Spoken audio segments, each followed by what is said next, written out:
Hello les amis, je vous retrouve pour une nouvelle vidéo sur le football international et je vais vous présenter le match Israël contre Suisse. C'est un match qui a lieu ce mercredi 15 novembre 2023 à 20h45 pour le compte de la 7ème journée en retard du groupe I pour les qualifications pour l'Euro 2024. Israël, c'est le troisième de ce groupe I qui reçoit la Suisse, le deuxième. Donc dans cette vidéo, je vais revenir sur le classement du groupe I avec les résultats et stats. On verra ensuite le classement des buteurs, des meilleurs buteurs pour ces deux équipes dans ces qualifications. Puis on enchaînera par les 10 derniers résultats, toutes compétitions confondues et les stats de ces deux équipes. Et on terminera par les compos d'équipes et tactiques éventuelles, ce qui nous permettra d'avoir une idée, une tendance à ce match. Pour ceux qui souhaitent voir ce match à la télé, sachez que vous pouvez le voir sur l'équipe live. Alors dans ce groupe I, les amis, on a la Roumanie qui est première avec 16 points, deuxième la Suisse 15 points, et donc il y a un match de moins, et troisième l'Israël 11 points, donc ça veut dire que si la Suisse battait l'Israël, il passerait premier de la poule, et il serait quasiment qualifié, pour les phases finales, puisqu'il y a 10 matchs à jouer, ils auraient assez d'avance pour la qualification.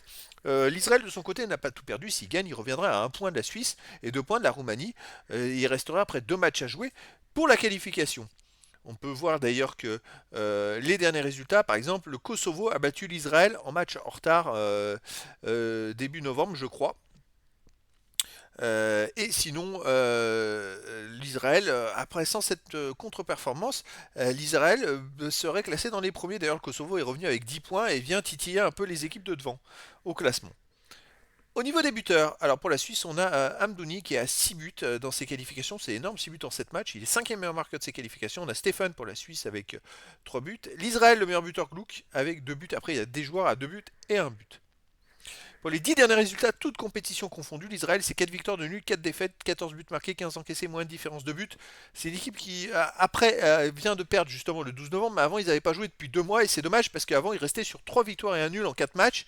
Ils étaient dans une belle dynamique. Bon, après, il peut y avoir un contexte aussi extra-sportif qui, malheureusement, peut les perturber, et donc ils ont enchaîné sur cette défaite, mais chez eux, ils restent sur une victoire contre la Biélorussie 1-0, 2-1 contre l'Andorre, un partout contre Kosovo, 4-2 contre la Zambie. Ils avaient perdu 3-2 contre Chypre.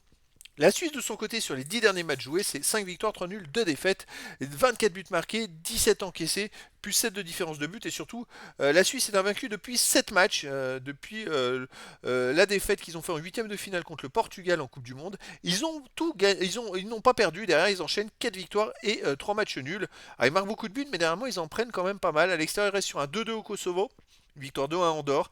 Une victoire 5-0 en Biélorussie. Et puis sinon, bon, après, c'était les matchs de Coupe du Monde. Donc dans ce match-là, c'est vrai qu'il y a petit avantage pour la Suisse. Au niveau des compos d'équipe et tactique. Alors pour l'Israël, ça serait du 4-4-2 gardien Glazer. Et pour les joueurs, Dassa, Colbert, Victor, David Zada, pardon, Peretz, Lavi, Kenichowski, Safuri, Glou et Zahavi. Et pour la Suisse, ça serait du 4-3-3 avec gardien Sommer, défense Fernandez, Akanji, Char, Rodriguez, enfin, même pour les joueurs de terrain, Freuler, Saka, Zakaria, Shakiri, Vargas, Amdouni, il y a quand même pas mal de joueurs qu'on connaît et qu'on voit dans des grands clubs plus côté Suisse que côté Israël. Donc petit avantage quand même pour la Suisse face à l'Israël qui peut être aussi perturbé par les problèmes extrasportifs qu'il peut y avoir dans son pays.